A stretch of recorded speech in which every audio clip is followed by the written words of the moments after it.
जरा सोचिए, हस्तिनापुर की वो भरी सभा जहाँ एक कुलवधू की आबरू तार तार हो रही थी। द्रौपदी की चीखें पत्थरों का भी सीना चीर रही थीं। पांडव सिर झुकाए लाचार बैठे थे और भीष्म पितामह जैसे ज्ञानी खामोश थे। लेकिन सबसे बड़ा सवाल ठीक उसी पल इस पूरे ब्रह्मांड के रक्षक श्री कृष्ण आखिर कर क्या रहे थे। हम सब जानते हैं कि कान्हा आए और उन्होंने द्रौपदी की लाज बचाई, लेकिन उन्हें आने में देर क्यों हुई? क्या द्वारिकाधीश को अपनी सखी की पुकार सुनाई नहीं दे रही थी, या फिर वो जानबूझकर रुके हुए थे? आज हम उस खौफनाक पल के पीछे छिपे उस रहस्य से पर्दा उठाएंगे जिसे सुनकर आपके रोंगटे खड़े हो जाएंगे। क्या वो सिर्फ एक चमत्कार था या श्री कृष्ण की कोई बहुत बड़ी मजबूरी? ये महाभारत के इतिहास का वो सबसे काला दिन था जब हस्तिनापुर की राजसभा न्याय का मंदिर नहीं बल्कि पाप का घर बन चुकी थी। द्यूत क्रीड़ा यानी जुए का वो खेल अब मर्यादा की सारी हदें पार कर चुका था। धर्मराज युधिष्ठिर अपना राजपाट, धन दौलत, अपने चारों भाई और यहाँ तक कि खुद को भी हार चुके थे। और फिर शकुनी ने फेंका वो आखिरी पासा और दांव पर लग गई सम्राज्ञी द्रौपदी।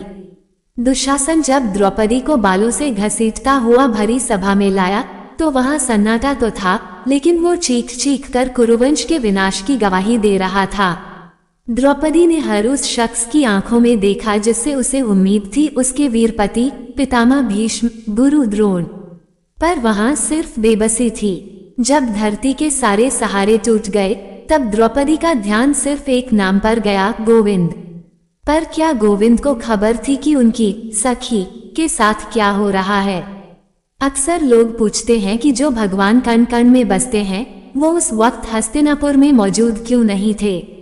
सच तो यह है कि उस वक्त श्री कृष्ण खुद एक भयानक युद्ध के बीच घिरे हुए थे। जब हस्तिनापुर में धर्म की धज्जियां उड़ रही थीं, ठीक उसी समय द्वारिका पर एक महाविनाशक खतरा मंडरा रहा था। राजा शाल्व। शिशुपाल के वध का बदला लेने के लिए शाल्व ने अपने मायावी विमान सौभ से द्वारिका पर हमला कर दिया था। वो सिर्फ एक साधारण युद्ध नहीं था, बल्कि छल और काली शक्तियों का बवंडर था। श्री कृष्ण उस समय अपनी प्रजा की रक्षा के लिए सीमाओं पर लड़ रहे थे।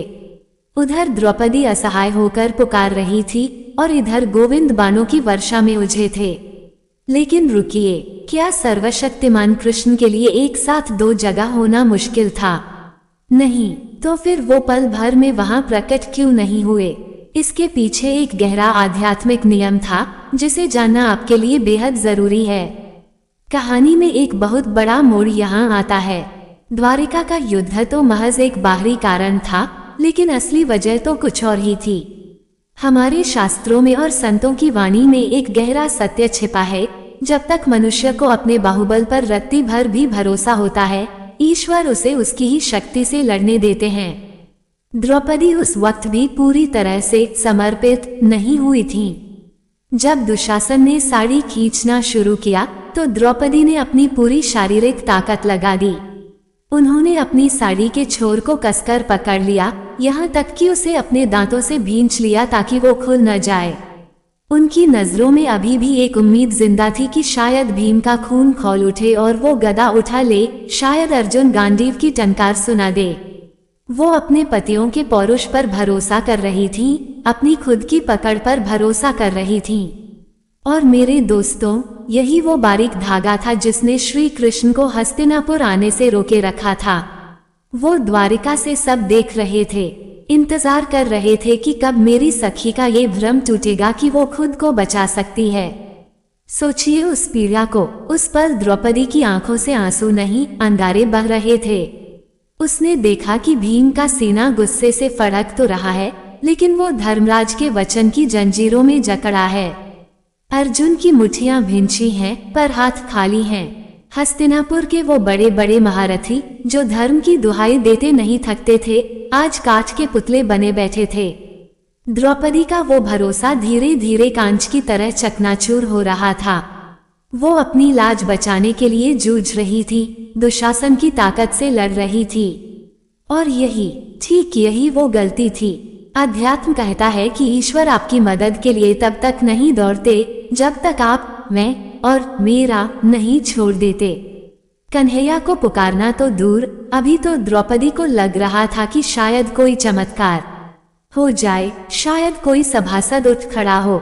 श्री कृष्ण मन ही मन कह रहे थे, सखी तू एक बार इस निष्ठुर संसार से उम्मीद छोड़कर मुझे तो देख, मैं तो बस तेरी एक सच्ची पुकार का भूखा हूँ। लेकिन वो पुकार अभी गले तक आई ही नहीं थी। लेकिन दोस्तों, नियति का खेल देखिए, जहाँ एक तरफ द्रौपदी संघर्ष कर रही थी, वहीं दूसरी तरफ कर्मों का खाता अपना हिसाब जोड़ रहा था। श्री कृष्ण सिर्फ भगवान ही नहीं, एक ऋणी कर्जदार भी थे। याद कीजिए वो पल जब शिशुपाल वध के समय सुदर्शन चक्र से कान्हा की उंगली कट गई थी। तब न रुक्मिणी आगे आई थी, न सत्यभामा, वो द्रौपदी ही थी जिसने बिना एक पल सोचे अपनी बेशकीमती साड़ी फाड़कर गोविंद की उंगली पर बांधी थी। उस दिन उस खून से सनी पट्टी को देखकर कन्हैया ने कहा था, कृष्ण तेरी इस साड़ी के एक एक धागे का कर्ज मैं वक्त आने पर चुकाऊंगा। वो वचन ब्रह्मांड में गूंज रहा था। भगवान अपनी सखी का अपमान देख तो रहे थे, पर वो उस वचन को निभाने के लिए पुकार का इंतजार कर रहे थे। वो साड़ी का टुकड़ा आज ढाल बनने को तैयार था, लेकिन नियम ये था कि जब तक भक्त अपनी पकड़ नहीं छोड़ता, भगवान थाम नहीं सकते। वो पुराना प्रेम का धागा आज चमत्कार बनने की देहलीज पर खड़ा था। दुशासन की बाहों में मानो 10 हाथियों का बल आ गया था। वो खींचता जा रहा था और इधर द्रौपदी की भुजाएं अब जवाब दे रही थीं। वो अब तक अपनी लाज को अपनी मुट्ठी में भींचे हुए थी, लेकिन अब वो पकड़ ढीली पड़ने लगी थी। शरीर साथ छोड़ रहा था और आत्मा कांप रही थी। उस क्षण द्रौपदी को एक बहुत बड़ी और कड़वी सच्चाई का भान हुआ, इस भरी सभा में, इस पूरे संसार में उसका कोई अपना नहीं है। जिन 5 पतियों के बल पर उसे गर्व था, वो आज सिर झुकाए उसकी तबाही का तमाशा देख रहे थे। भीष्म का ज्ञान और द्रोण की विद्या सब व्यर्थ थे। जब संसार के सारे दरवाजे, सारी उम्मीदें धड़ाम से बंद हो जाती हैं, तभी, हाँ, तभी इंसान को ईश्वर का वो दरवाजा नजर आता है जो हमेशा खुला था। श्री कृष्ण भी बेचैन थे, उनका मन हस्तिनापुर में था, लेकिन वो उस एक अंतिम निर्णय का इंतजार कर रहे थे जो द्रौपदी को अपने मन में लेना था कि अब बस मैं हार गई। ये वो पल था जब वक्त भी थम गया था। द्रौपदी को समझ आ गया कि अपनी ताकत से इज्जत नहीं बचाई जा सकती। एक संत ने बहुत सुंदर बात कही है, जब हम एक हाथ से भगवान को पकड़ते हैं और दूसरे से संसार को, तो भगवान कहते हैं कि अभी तेरा भरोसा बंटा हुआ है। श्री कृष्ण का इंतजार खत्म हुआ। द्रौपदी ने अपनी साड़ी छोड़ दी। जी हाँ, उसने अपनी लाज को उस हवा के भरोसे छोड़ दिया और अपने दोनों हाथ ऊपर उठा दिए। ये हार नहीं थी, ये पूर्ण समर्पण था। अब कोई किंतु परंतु नहीं बचा था। उसने अपनी रक्षा का पूरा भार उस न दिखने वाले रक्षक पर डाल दिया, और जैसे ही उसके मुंह से वो चीख निकली, हे गोविंद, ये द्वारिकावासिन, ये पुकार हस्तिनापुर की दीवारों को चीरती हुई सीधे द्वारिका में श्री कृष्ण के हृदय में जा लगी। जो दूरी मीलों की थी, वो एक पल में मिट गई। शर्त पूरी हो चुकी थी, मैं मिट गया था, अब सिर्फ तू बचा था। जैसे ही वो गोविंद शब्द हस्तिनापुर की सभा में गूंजा, द्वारिका में मानो भूचाल आ गया। कहते हैं, उस वक्त श्री कृष्ण ने एक पल की भी देरी नहीं की। न उन्होंने अपने वाहन गरुड़ को बुलाया, न रथ सजवाया और न ही पैरों में खड़ाऊं पहनी। वो नंगे पांव ही दौड़ पड़े। भक्त की करुण पुकार ने भगवान को विवश कर दिया था। यहाँ एक बहुत गहरा रहस्य है। क्या श्री कृष्ण को आने में देर हुई? नहीं, संतों का मत है कि भगवान को आने में उतनी ही देर लगी जितनी देर द्रौपदी को पूर्ण समर्पण करने में लगी। जब तक द्रौपदी का भरोसा अपनी कलाई की ताकत पर था, कृष्ण मीलों दूर द्वारिका में थे। लेकिन जैसे ही वो मैं मिटा, जैसे ही वो पकड़ छूटी, कृष्ण और द्रौपदी के बीच की दूरी शून्य हो गई। वो देरी मीलों के फासले की नहीं थी, वो देरी हमारे और ईश्वर के बीच खड़े अहंकार की दीवार की थी। वो दीवार गिरते ही त्रिलोकीनाथ वहीं प्रकट हो चुके थे। फिर वो हुआ जो न भूतो न भविष्यति। दुशासन अपनी पूरी राक्षसी ताकत से खींचता गया। खींचता गया, लेकिन साड़ी का अंत नहीं आया। एक रंग खत्म होता तो दूसरा शुरू हो जाता। लाल, पीली, केसरी, हजारों रंगों के वस्त्रों का वहां अंबार लग गया, लेकिन द्रौपदी का शरीर उभरा नहीं।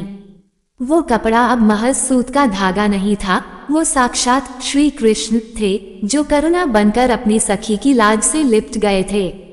दुशासन की लोहे जैसी भुजाएं पत्थर की तरह भारी हो गईं, सांसें फूल गईं, पसीना छूट गया और अंत में वो महाबली राक्षस वहीं ढेर होकर गिर पड़ा। हस्तिनापुर की सभा फटी आंखों से देख रही थी कि जहां मनुष्य की शक्ति खत्म होती है, ठीक वहीं से परमात्मा का चमत्कार शुरू होता है। पाप का अहंकार उस साड़ी के ढेर के नीचे दबकर मर चुका था और गोविंद ने अपना वचन निभा दिया था। तो दोस्तों, सच यही है, कृष्ण को आने में देरी नहीं हुई थी, देरी द्रौपदी के पूर्ण समर्पण में हुई थी।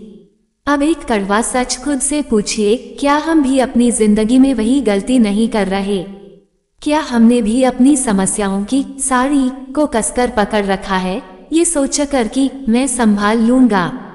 जिस दिन आपकी मुट्ठी खुलेगी, उसी दिन आपकी मुश्किलें भगवान की हो जाएंगी। चुनाव आपका है, बोझ खुद उठाना है या उसे सौंपना है।